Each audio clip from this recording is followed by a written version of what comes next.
とも換気扇っていうです。こちらはですね、パナソニック、どっちも TH2 なんですよ。こっちが2022年生で、こっちが21年生。パワーはどっちも同じなんですけど、ちょっとこっちを走ってみましょう。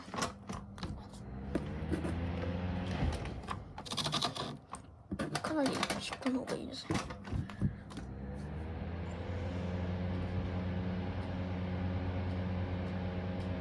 音がいいですね。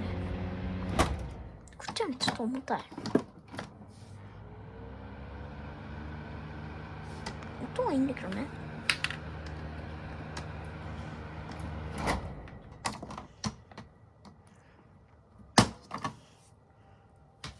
外すとこうなんかっていう。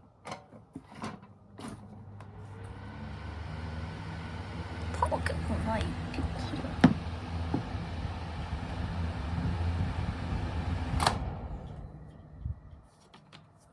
こっちもね、ちょっとフィルター。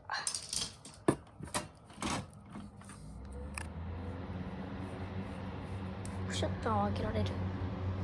軽い。ど